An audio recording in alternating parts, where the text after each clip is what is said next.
Hello, this is Adam from Scan Pro Audio, back today on Korg Pa5X.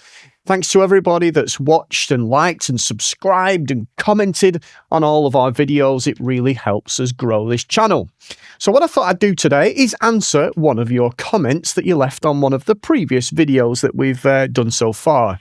And that is, what is the matrix on Pa5X? What does it do? What are its uses?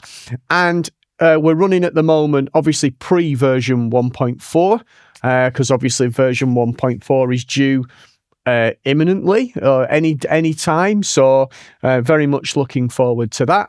So obviously, the reason I'm saying that is over the past few versions of Pa5X, there has been some improvements to Matrix and what it does and what the features are. And who knows, maybe in future versions, that will only continue. So if there's anything that you would like the Matrix to do in maybe future updates, please pop them in the comments below. And then who knows, we might see those appear in a future update. But what does it do today? And first of all, how do we even access the matrix? So on the right hand side of the keyboard here, you can see we've now got 16 buttons. This is, of course, a brand new feature for Pa5X. We've got 16 customizable buttons, if you will, that we can use to do many different things. And we've also got 4 preset buttons. But how do we actually access this section? And we do that from the main screen here.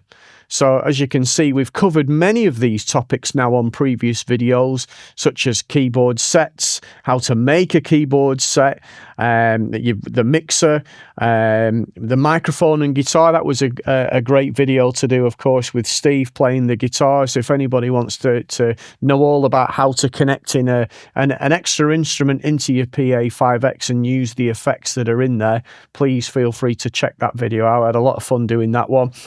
Chords. So this is the new chord sequencer, of course, that's on Pa5X. We've also done a video on that. Jukebox, we've not done one on that. I don't know if you want me to do a video on that. It's basically, as it says on the tin, it's a jukebox. It's a player for your favourite songs. Maybe that's something we can cover in a previous video. And then we've got the last two, which is Matrix and Chaos. So Chaos is a video that I'll do another day, but today we're focusing on Matrix. So you can see now on the screen, we've got 4 buttons, 1, 2, 3, 4, which correlate to the 4 buttons that are on the panel. It says 1 is pads 1, 2 is mute, 3 is chord sequence, and 4 is set list. And then, of course, we've got pictures of the 16 buttons, but as you can see, they're all blank. I've purposefully deleted what was already in there just for the purpose of this video. So how do we put things in there and how do we use them? Well, on the screen here, we're above where it says pads 1 with this little secret arrow here. If we tap that, it then opens up the screen to a much bigger version. But we've now got a new button in the screen, which is, of course, the edit button. So if I just press that, we've now can see we've got delete buttons on all the different pads that we've got. So all I'm going to do is I'm going to press number 1, and then you can see now it jumps us straight to the pad screen. So this is the same screen that you would see using these pads here. So if I go to let's go into percussion, and it doesn't matter what we pick. We'll go for cinematic. We'll go for, what shall we have? Atmos melody number 1. And once I tap that, you can immediately see that this now is lit up. And it's now placed into number 1. I don't have to, do them in order. You might want to, separate. I've got some presets that I use when I'm playing live where, my first line might be sort of sound effects and my bottom line might be loops. And I actually leave the middle 2 blank. Or I've done some where I've actually got where I use them going down. It's entirely up to you. That's the beauty with the Matrix pad. So let's do one in number 5 this time. And we're going to go for an acoustic guitar strum. And we'll put that in there. And then we'll go number 6. So we'll do number 6 and we'll have a different type of strum. And number 7 a different type of strum again. You can see where I'm going with this. And then the next one, a different type of strum again. So we've now done our first sort of edited version of that matrix. Now, you don't need to save it. It will just remain in the instrument. That's the beauty. That's it now. It'll stay there forever until I load a different, you know, setup file, you know, from my stick. But that will now remain in the instrument when I switch off and switch back on. So if I press any of these now, you will hear that atmospheric melody playing. If I want to stop that, simply press the stop button next to the pads. Again, if I press the 8-beat strum, it's going to follow my chords. So there's my strum pattern playing now. If I change chord, it's now following what I do. Of course, I can speed that up and slow it down with the tempo button as well. It is just a pad. It's the same feature as these, but it's giving you 16 of them. Yeah, so you can feel free to put your own favorites in there. It doesn't have to be, you know, the preset ones. If you've got user ones in there, I've none in mine. I don't even know what this is. Oh yeah, so that's a pad that I just made. Yeah, so you can even put user ones in there as well. And of course, if you're clever enough and you're able to sort of put your own samples into the instrument and create sounds and all that stuff, you could even get sort of WAV file MP3 type effects on here as well. Maybe that's one that we should maybe cover in a video where we can actually put our own samples into the instrument, because that's something that a lot of people are using now on these new instruments, whether it be a PA5X or of course a Ketron event. These instruments can now take samples and sample themselves on the instrument, so it's probably something we should cover in a later video. So once you've filled up those different ones, let's just do another one now. I'll put one in here and I'll go for, what shall we do, sound effects this time. We'll go for, let's have a look, church bell can go in there, and then I'll do a couple more. I'll put circus in there, and then I'll do one more and I'll put countdown in there. So now we've got, you can see our full range of pads that we've put in. You can obviously see when you play one of the pads, you can see that it's active, because it does. I don't know if you can see it it doesn't very come across maybe on the camera, but it goes to more of a red colour than an orange. So you can clearly see what's running. Yep. So that's our first one. Now, there isn't just, I know we've only got 4 buttons. We've only got pads, mute, chord sequence, and setlist, which we'll come to. But in actual fact, there is actually 3 different pad presets that you can have underneath that one button. And the way we access that is if we use this drop-down menu here. So you can see there's my little matrix that I've designed, if you will. If I change that now and use the drop-down menu, you can see now it says pads 1, pads 2, and pads 3.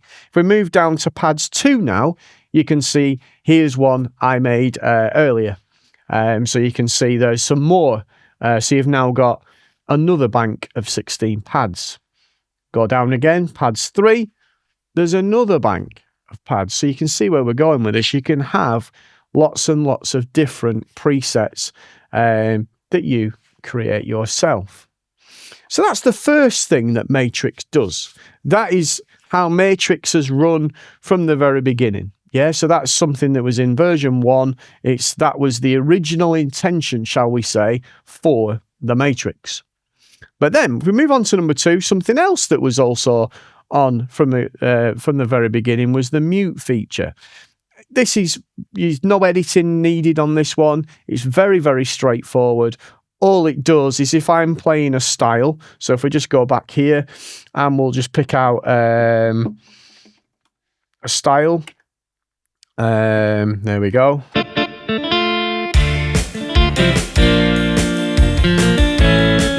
Yeah, so we've got a style. If we go back into Matrix now, you can see I can actually mute the parts of the style. So you can see now that it's flashing, which means they're all muted. So if I just bring one of those in, so let's just have the bass in. And then we can bring in the other parts.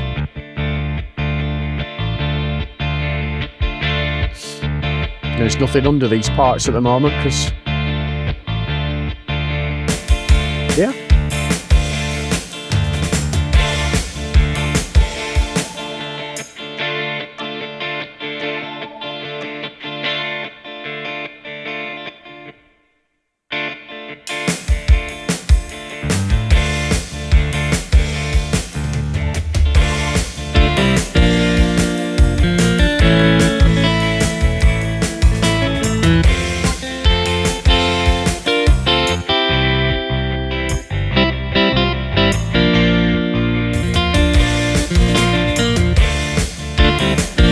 Yeah, get the idea. So that's just a nice little way where you can bring in and out parts. It'd be great for if you're using some like sort of EDM style music or whatever, where you really need to bring in and out those different parts. You can do it live using the Matrix.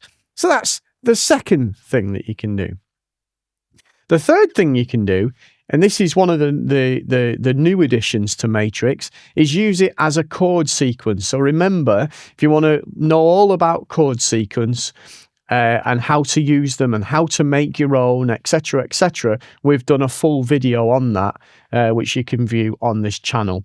You can view it two ways. You can just click video and search for it amongst the many, many videos that we've done now, or you can simply go to, we've done a list basically of all the 5Xs together in sort of a little list format where you can find it on there as well. I think it was just called Chord Sequence Masterclass, I think it was, but you'll find it on there anyway.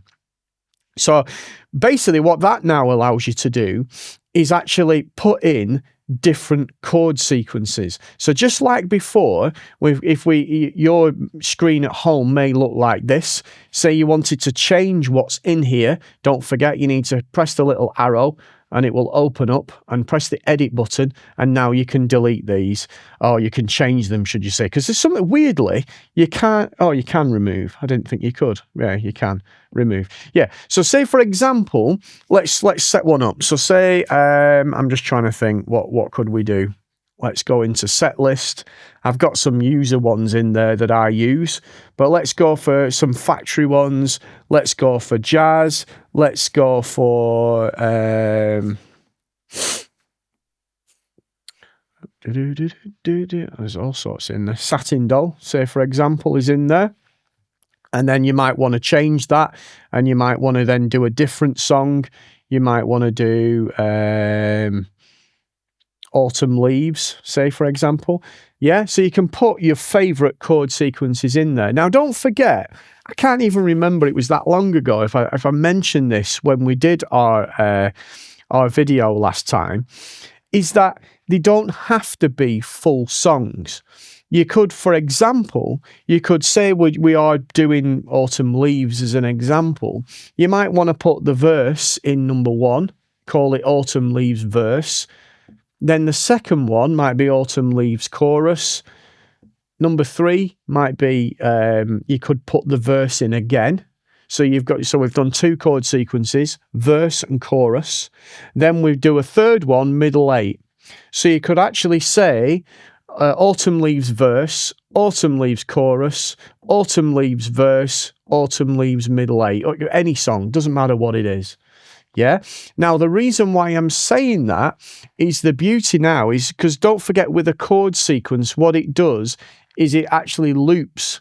So say, for example, I did, Autumn Leaves, and I've put my chords in. Once I start that chord sequence, it will just loop round and round and round and round until I either stop the style or turn off the chord sequence, and then the chord sequence will stop on the next bar.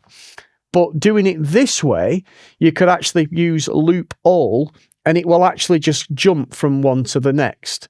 So it's a really, really useful feature, I think, for the chord sequencer and using it with the Matrix. It's a really clever way of using the Matrix. So that's the third one. So number 4, last but not least, is of course Setlist. So if you at home and you like creating a custom set list that you've done yourself, so don't forget, if you wanted to know all about songbook and set list, guess what? We've done a video on that as well called Songbook Masterclass, so make sure you check that out. And that allows us to put all of our favourite sounds with styles, give them a name, and then imprint them in a list that you can use whenever you do a concert. So say, for example, I've got this one here.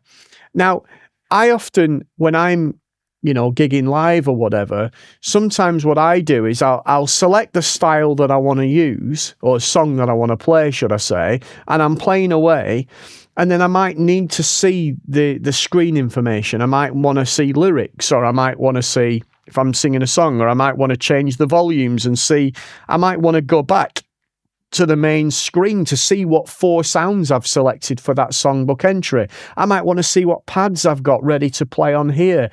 I might want to go into my chords, because don't forget, as I mentioned earlier, when you start a chord sequence, you actually can see the chord sequence on the screen. So you might want to see that. You don't necessarily want to see the set list screen. And sometimes when you're doing a concert or you're using this set list, you're then stuck on this screen, if you know what I mean. I know you can come out of it and you can go back into it, but sometimes when you're playing, you've enough to worry about. You've got buttons to press, you've got keys to play, you've got music to read. Sometimes you don't need to see that information. So very cleverly, what they've done is they've put that in the matrix. Now, we've got 12 buttons, if you will, on our set list, but we've got 16 matrix buttons. So this is when they've been quite clever. So go back to matrix again. So you can see there, it's showing me in the screen what my current set list is, which is one just called AW Dem, which is just a demo set list that I have. And you can see now, each one of these buttons is now a different registration, a different songbook entry. Now, I don't need to keep that on, because I can come away from it, just go back here, and now I can still change my registrations, and I don't need that setlist screen live anymore all the time. So it's a great feature that I use quite often. The other thing is as well, is if I wanted to, sometimes with your set list, your set list, if I just view that set list screen again, I've got more than one page. Look, that specific one has got 3 pages of registrations that I use. Well, because we've got 16 buttons on the matrix, it uses those. So if I go back into the matrix screen again, you can see I can flick through the pages using these buttons here. And what's really clever is you can see, I don't know if you can see it at home, but you've got whatever you've got selected is in red, whatever isn't selected is in orange. The 2 buttons that are not really used, which is to go back to the main setlist screen, or the exit button to come back out of that again, are in blue. And then we've got forward and back, which are these 2 on the end here. The reason this one isn't lit up is because I can't go back because I'm on page 1. So as I move to page 2, you can see now I can now move back, and I can go to page 3 and there's nothing on these. That's because there isn't anything on my setlist screen. On page 3, I've only got 1 entry. So it's a really, really useful feature for the matrix. And don't forget, anything that you put into the matrix, whether it be your favorite pads, whether it be your favorite chord sequences, you don't need to save it. It will remember it. Of course, you need to save your set lists, of course. Don't forget, we've done a video on that, the songbook video that I mentioned earlier. But once you've saved that in the instrument, all you do is when you go to setlist, it will load whatever setlist you currently have selected. So it will change. So if I choose a different one, so if I went to, I don't know, one of my concert ones, you can see now as I go back into my screen for matrix, it's changed. So it's a really, really useful feature, and one that I think we all should have a go at using, because it is very, very useful. So there you go. That's Matrix in a nutshell. Who knows, will that change on 1.4? Stay tuned, all will be revealed, because we will have certainly one of the very first looks at Pa5X version 1.4 when it is released. So don't forget, subscribe to this channel so we can let you know more. So to find out more about all the instruments that we sell, head over to scan.co.uk. And don't forget, I do look at the comments. I do try and answer as many as I can. Any suggestions, any ideas, any videos that we should do, any tips that you might use that things that you might do that I might not, pop them in the comments. And of course, if you see a comment from someone and you know the answer, feel free, jump in. It is a community. I've seen that on some of the recent videos. It's great. Someone's asked a question I might not have seen, and someone else has jumped in and answered for us. It's a really, really great community that we've got growing here at Scan Pro Audio on YouTube. So thanks for watching, and we'll see you next time. Goodbye for now.